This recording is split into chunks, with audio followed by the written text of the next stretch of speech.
Appeal বিভাগের সকল বিচারপতিকে পদত্যাগ করতে হবে এবং দুপুর 1টার মধ্যে পদত্যাগ করতে হবে।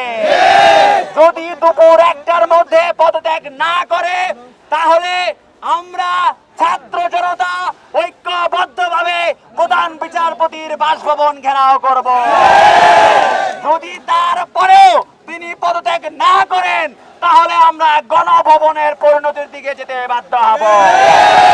ছাত্র সমাজকে আর খেপাবেন না, অবিলম্বে পদত্যাগ করো, প্রধান বিচারপতি পদত্যাগ করো, আপিল বিভাগের বিচারপতিরা পদত্যাগ করো।